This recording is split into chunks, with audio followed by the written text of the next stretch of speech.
Hello and welcome to the Gooner Tour. Back again with you guys for another show, for another episode of our Raw Reaction series, and specifically the Arsenal transfer show every single morning at 8 a.m. UK time, keeping you guys up to date with all of the happenings, all of the ongoings regarding Arsenal and their transfers, trying to make sense of the chaos and get your thoughts and feelings too in our chat box. If you're new to the show, first of all, welcome. But secondly, please drop a massive hit on that subscribe button, and then followed by, even if you aren't new, a hit on the like button as well to show your appreciation for the show. If you'd like to help support us, you can by voting for us in the Football Content Awards. You just need to go to Twitter and tweet out, I am voting for at the Gooner Talk TV in at the _FCAs for hashtag best club creator. If you don't have Twitter, there's more information in the description of how you can go and vote. And you can also support the channel by, of course, joining up as a member as well, getting access to exclusive content and the chance to come on the show too, as you will see a little bit later on today. It is, of course, Tuesday, which means it is the Arsenal Transfer Podcast Day, 5 p.m. UK time. Be joined by some of the members from our Discord server, some of them making their debuts as well, which I'm absolutely buzzing to see. Without further ado, let's crack on with today's news stories. And we do indeed start off with some interesting stuff about the Arsenal youth setup. Before we go into the main news, I should tell you that yesterday we did indeed put out a show all around the Arsenal youth team on the likes of Charlie Patino, following Balogun, Miguel Aziz, Mika Bieref, and lots more, with the help of Kev from Next Generation Arsenal. I'm sure plenty of you follow on the socials anyway at Scouting Indoors. Really good chat with Kev about everything, and he'll be joining us every single month to give us a monthly update on how the kids are getting on, how the likes of Aziz, etc., are getting on, how Bieref is transitioning to the Arsenal first team. But we are seeing some youth players leave the club, and one of them is Harry Clarke, who has joined Ross County on loan for the rest of the season. Very highly rated defender, did really well, I thought, in his pre-season audition against Hibernian, and has now stayed in Scotland, of course, and he will have a valuable year away from the club with much value to increase, and maybe even a spot in the Arsenal team in the future to try and secure. Talking of possible outs, though, there are 7 players that the Express are saying that Arsenal have added officially to their transfer list. We've got Sead Kolasinac, Ainsley Maitland-Niles, Reiss Nelson, Hector Bellerin, Eddie Nketiah, Lucas Torreira, and Willian all could leave the window, or rather leave before the end of the window, for Arsenal. For the ones that we know of certain interest, Kolasinac has links to Turkey. Maitland-Niles has been linked to the likes of Leicester, Southampton as well. Reiss Nelson's been linked with a move to Brentford. Brighton previously, although that was denied by Andy Naylor. And Crystal Palace, of course, interested in him too. Inter Milan's links to Hector Bellerin continue to go on with the links with Lautaro Martinez. That one is certainly one that needs resolving. Eddie Nketiah is yet to see a real suitor come in for him, but he's having a very impressive pre-season and maybe can raise his value or even convince Arteta that he needs to stay should Arsenal not end up moving for a striker. Lucas Torreira, we'll talk about him in a second, and Willian does not look like budging whatsoever. Speaking of Lucas Torreira, though, an interesting image was published yesterday on his Instagram where he was shown to be traveling to Spain. Now, there is no reports about any interest from any Spanish clubs that we're aware of right now, and he's also meant to be returning to Arsenal for training, if not this week or next week, but very soon. So the fact that there's a trip going to Spain is very interesting. Maybe, and this is only a maybe, he's going from Uruguay to Spain, and so maybe it's a route between one country to another before flying back to the UK. It may be that, but we don't know the reason as to specific as to why he is traveling to Spain, but he is in or en route and has probably arrived there now already. So certainly one to keep your eyes peeled too. Regarding possible ins, though, Martin Odegaard once again being linked with a move to Arsenal as per, like our Newton's cradle of going back and forth with this story.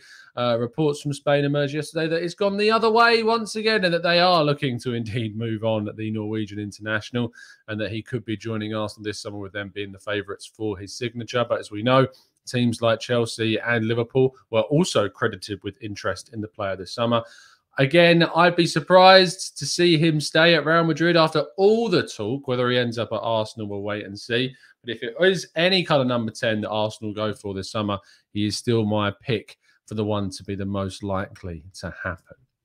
Guido Rodriguez was linked previously to Arsenal in this window, but has now seen links to Liverpool start to emerge yesterday. Liverpool are, of course, in the market for a central midfielder with Saul Niguez, another player that has been linked. But Guido Rodriguez was linked to Arsenal earlier in the window, but they are now supposedly looking at him maybe moving to Merseyside with a bid of around 30 million euros. All that it would take to bring him in, a player with an 80 million euro buyout clause right now at Real Betis, and had a very good Copa America playing, starting 4 times, I think it was, for Argentina as they went on to win the competition. Very impressive central midfielder, 27 years of age, and would certainly add plenty of quality to any team that he joined, and maybe that will now be Liverpool. Matheus Pereira, as you've probably seen yesterday, had to come out onto social media and say that he basically disagrees with his manager's words about his questions of commitment. However, did in the statement confirm that he has received offers, and some life-changing offers at that. A lot of people would like to see Arsenal be one of those interested parties, but if Arsenal did ever want to sign Matheus Pereira as one of their attacking midfield options, the time is seemingly running out, and a move for the Brazilian will intend to happen very soon based upon his words, especially considering he doesn't have necessarily the loyalties to the club anymore after that statement, and so should push ahead with a move when possible. But Arsenal, unfortunately, I don't think are going to be that club, even though I would certainly be open to them having tried to bring in, or rather, the Matheus Pereira that we've seen last season excel with 11 goals in the Premier League. We move on to Lautaro Martinez, and as we expected, as soon as the news regarding Harry Kane refusing to turn up to Tottenham training, has happened, we have obviously seen, therefore, links with Spurs rivaling Arsenal for the Argentinian signature, seen as a possible replacement for Kane. And so if Arsenal want to deal for Lautaro Martinez, they may have to step up and accelerate those plans in order to usurp any idea of Spurs getting in there ahead of them should Kane leave for Manchester City, which appears now more increasingly likely to happen. But the longer this saga goes on, the happier I will be. Anything to disrupt those guys down the road is always a welcome bit of news. But unsurprisingly, Spurs linked with a move for Arsenal target Lautaro Martinez as a replacement for Harry Kane. James Maddison has been spoken about indirectly by Brendan Rodgers when asked about possible players that could leave the club this summer. He said the players want to stay. It's a really exciting time at the club. There's lots of gossip and speculation around, but I'm loving working with the guys here. They love being here, and we certainly have no need to sell. So I would suspect we're looking to keep our best players. Now, this is still obviously nothing directly mentioning Maddison by name, but he was asked about specific players like Maddison and how they will fit into his plans next season and if they could leave. Yuri Tielemans is another player at Leicester that has been linked with a move away from the club, as has Wilfred Ndidi as well. And so therefore, when he spoke about these players in general, he was definitely still speaking about James Maddison. We heard from Rob Tanner in our breakdown specifically of James Maddison that they would usually let go of kind of one big player every summer. But Brendan Rodgers saying that they do not need to sell. I still thought this would be a very big surprise to see Arsenal go in and buy James Maddison for a figure reported to be around £70 million to even start negotiations. It would be shocking to see it happen. I don't think it will happen. I think Arsenal will, if they do intend on getting an attacking midfielder, go for a rather cheaper option than him. Our final story of the day is about this man, Marco Asensio. It is quite poetic that days after I post an exclusive interview with the other main kind of, affectionate player of the channel, Dominic Zoboslai, that we see a link with the original, the OG affection that I have for footballers around the world. And Marco Asensio, for those that have been watching the show for a number of years, will know how much I really genuinely liked Marco Asensio, to the point where when he was on loan at Espanyol from Real Madrid, I got his shirt. That's how much I really genuinely liked Marco Asensio and discovering how good he really is. Now, Fajales, a Spanish outlet, has reported that Real Madrid will be looking for a €40 million fee for Marco Asensio. He's now 25 years of age. He's not... Right, okay, let's be objective. Let's remove emotion and attachment from this link and talk about this objectively. Would this be a good signing? I don't think this would be anywhere close to as good of a signing as plenty of others out there. Despite everything I say about Asensio and how much I like Asensio and how much I would love to see him in an Arsenal shirt, I don't think it is the right move for Arsenal this summer. He can play as a 10, which is great, but typically has tended to play in wider areas for Real Madrid and Spain as well. Maybe if he was shifted back to that kind of number 10 role, which is what he played at Espanyol when he was on loan and got a bucket load of assists. It's where he really made his name when he was there. Obviously came from Mallorca originally, but he got a bucket load of assists for Espanyol and scored a few goals, and really has scored a fair few amazing goals. There's a great compilation of the goals that Asensio has scored in a Champions League final as well for Real Madrid and won that during the years that he's been there. But he hasn't been able to necessarily push on. He suffered a big knee injury, which kept him out for pretty much the entirety of the 19-20 season. He came back towards the end because thankfully that season for him was extended, and he scored on the first game that he had back that year. But last season, he scored something like 4 or 5 goals and got like 1 or 2 assists in 35 games. I mean, to be fair, there were a lot of sub appearances. I think he averaged around 53 minutes per game of those 35. So it's not really 35 full appearances. But I don't describe him as a winger. I think anyone who thinks he's a winger that's not his position. He's played in wider areas mainly, but he's not a winger. He's certainly more of kind of your inside creative midfielder that plays like when Emile Smith-Rowe plays in the wider areas. Smith-Rowe isn't a winger when he plays in those wide areas, and it's the same for Asensio. He's not a winger. Same for Buendia. Buendia plays on the right for Norwich, and I imagine will play probably on the right for Aston Villa. Maybe we'll play at 10. But Buendia isn't a winger, even though he's playing on the right, and it's the same kind of situation for Asensio. I think that he really would work as a number 10 somewhere. I just don't know. I just don't know if it would work at Arsenal. I feel like a move away from Real Madrid is absolutely necessary for him to improve. Absolutely necessary for him to kind of get back to where he is and where he needs to be. And that's playing week in, week out, kind of as an integral cog in the machine of a team. I think a move to a club like Sevilla, a move to a club of Villarreal would really suit him. A move to the Bundesliga, actually, I think would be really good to see as well for Asensio and would really work out there. To the Premier League, though, and to Arsenal, I mean, I wouldn't play him over Emile Smith-Rowe right now. That's for sure. And that probably tells you how highly I rate Emile Smith-Rowe. But yeah, not a winger. Wouldn't even call him an inverted winger. I wouldn't even call him anything kind of that. He's just, he's a wide player that plays very much inside. Because if you think about inverted wingers, you're looking more at your right-footed left wingers, your left-footed right wingers. They're your inverted wingers. Your Ribery's, your Robins. They like to cut in on their strong foot. Your Nicola Pepe's. He's just an attacking midfielder that can play in a wider position. Is all he is. There's not necessarily a specific name for them.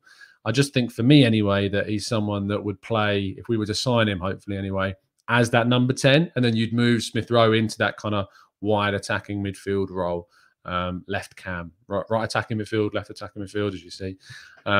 So yeah, that's probably what I would look for if I was to sign him, if I was to play him. But yeah, it's I could talk about him for days, and I won't bore you.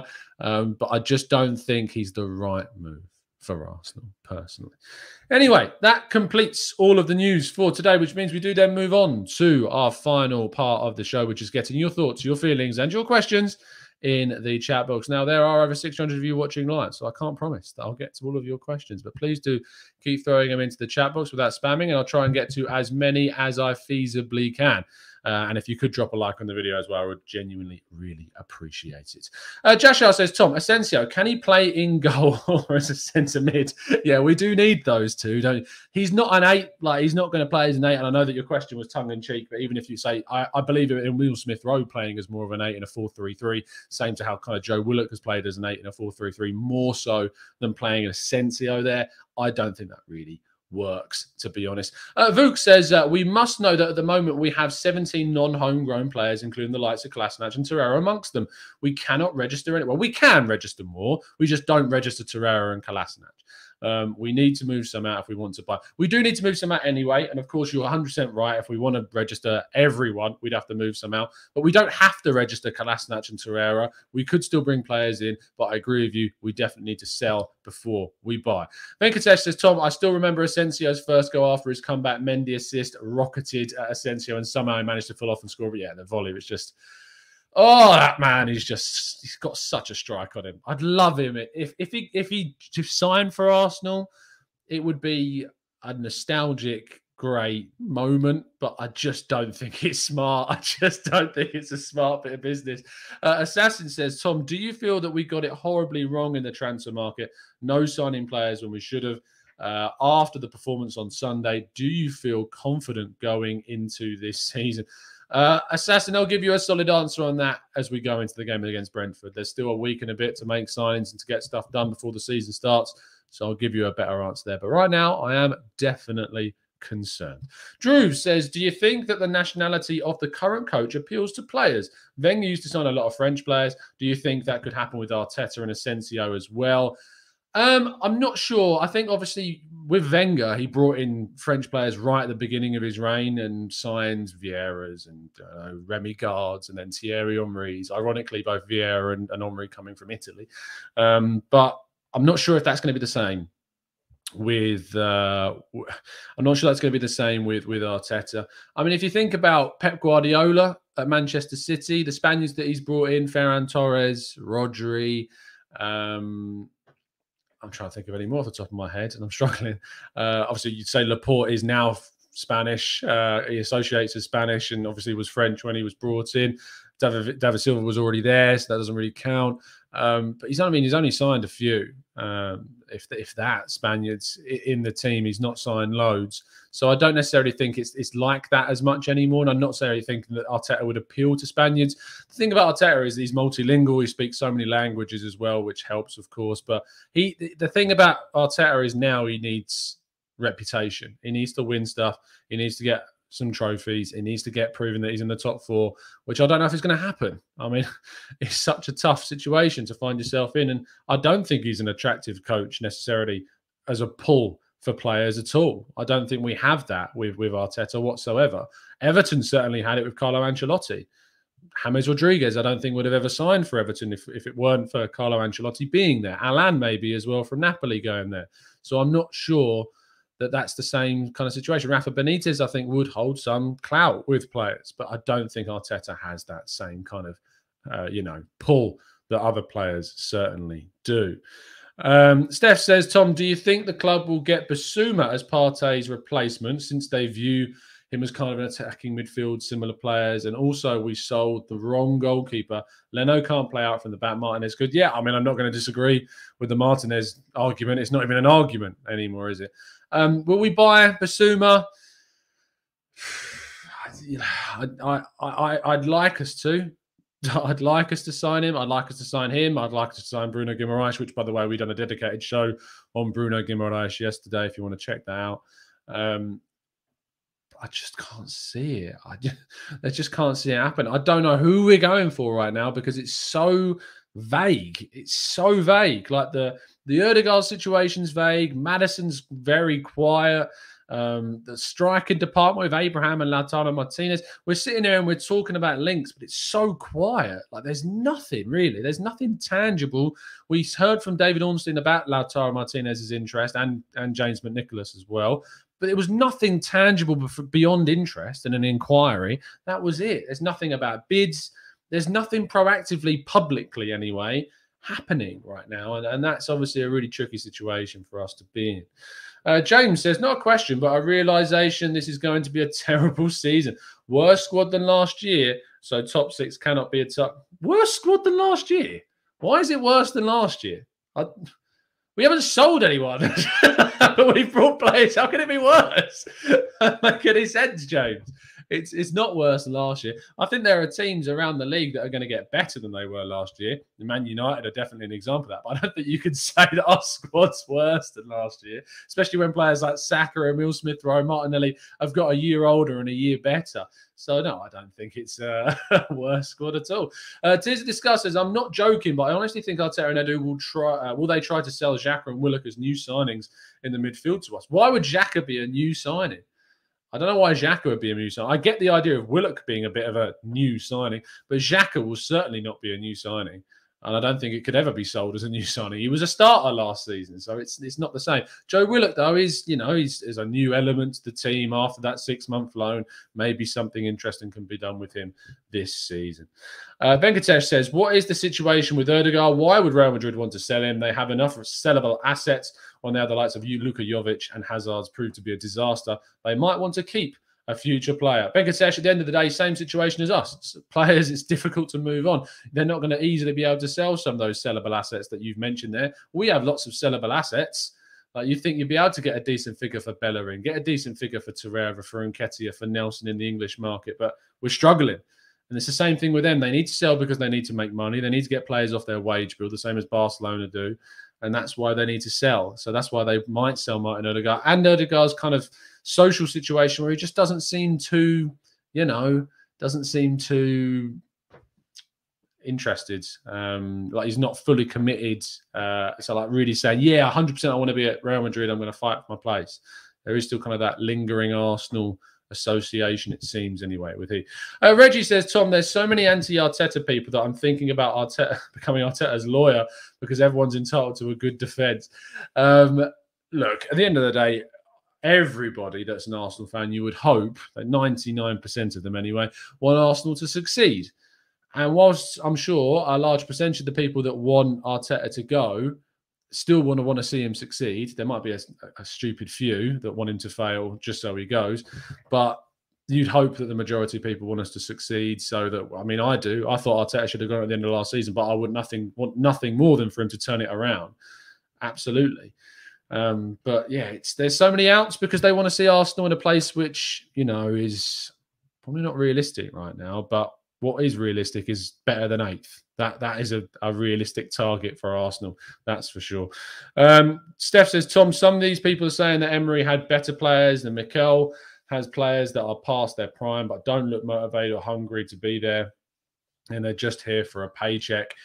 I think that the Emery had a better squad argument I think there's elements of truth to it. You had younger players like Lacazette and Aubameyang more so in their prime, and they've dropped off a bit in their form under Arteta, whether that's down to him or them individually. It's tricky to kind of pinpoint, but we've lacked chance creation under Arteta, so that certainly has some weight to it. I don't think it's a bit of a silly argument in the day because it doesn't matter. What matters is the here and now and the present, and we need to be worrying about what we are doing with what we got, not looking back over past mistakes. I mean, appointing Emery was a mistake. It looks like it could be that appointing Arteta after Emery was another mistake. So it doesn't matter. It just matters what the present is and how we're going to turn around this situation. Akin says, Tom, what do you think of Thomas Souček? Yeah, he's a great player. Would love him. Won't get him.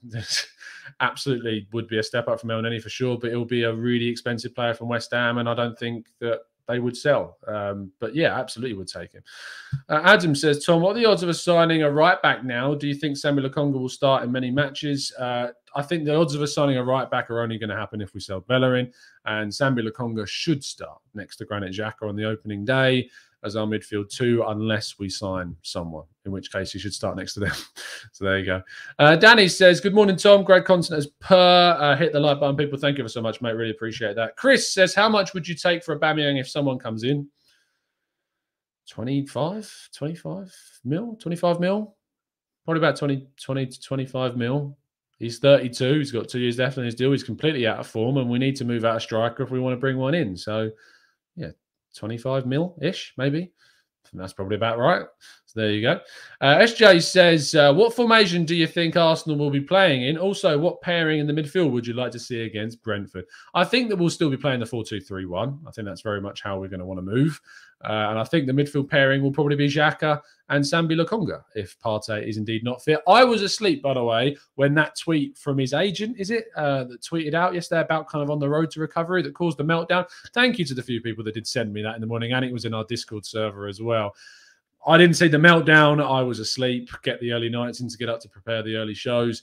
But, he'll come back when he comes back, and we'll find out from legit sources when he's going to come back. We'll wait and see.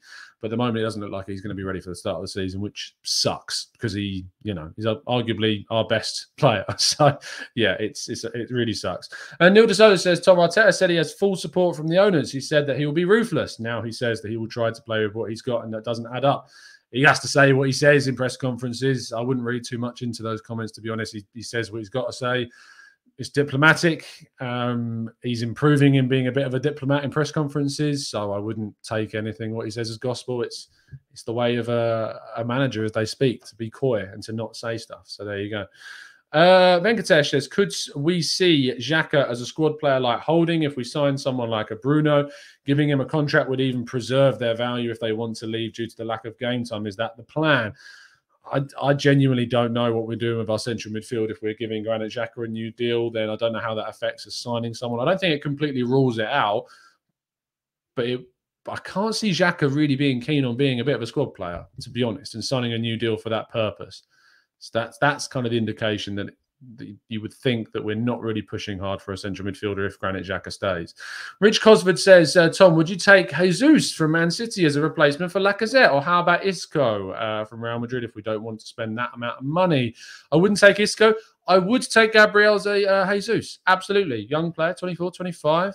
I don't think he's been given the necessary amount of chances at Man City, but he's a clinical finisher. He's technically brilliant. And yeah, I would absolutely take Jesus. I think if you give Jesus the kind of the prerogative to be the main number one striker for a team, I think he'd flourish. So yeah, I would take Gabriel Jesus, and I certainly would have him as a central striker for Arsenal without a shadow of a doubt. Steph says, Tom, if you were the manager or Edu, what would your team look like at the end of the summer? Oh mate, that's a tough question.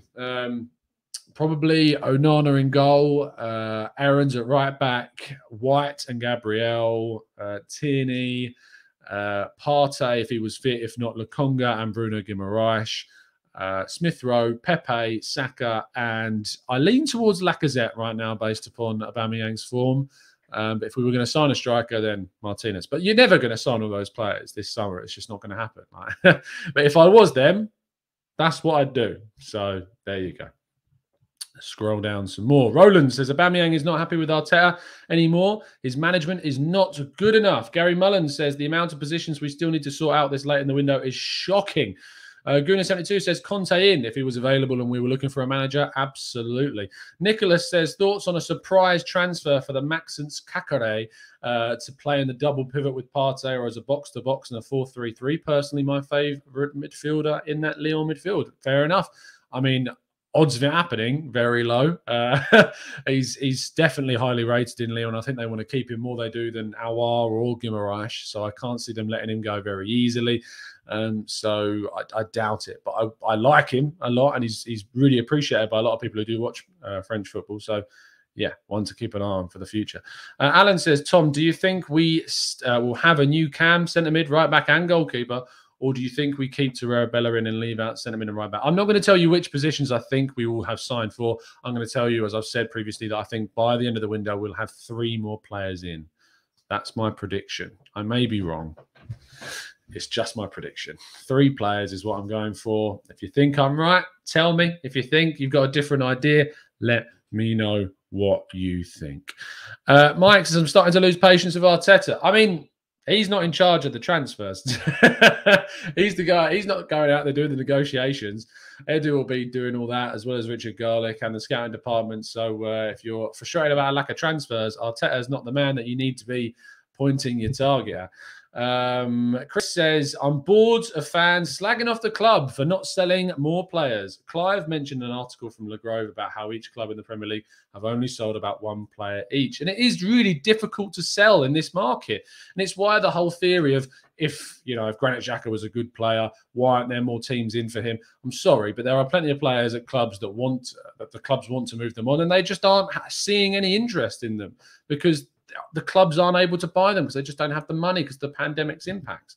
It's the worst window to have to try and sell a lot of players. It really is. It's such a difficult window to sell players in. So I have absolute sympathy for that. It's so hard to do, but we still need to get the business done. It may mean just cutting ties with a few or accepting a loss on a fair few of those players this summer. Imperative Views says, I've been watching the Olympics and especially Brazil. The Guimarães and Douglas Costa pivot has been great to watch. Both are very good on and off the ball. Do you mean Douglas Luiz rather than Douglas Costa? I've not watched it. You may be right, but I'm assuming you meant Douglas Luiz. Watching the semi-finals today. So there you go. Christian says, we have a clear plan. Are the infamous words we heard time and time again. Tell me more, Tom. What's the clear plan? Christian, I've absolutely no idea.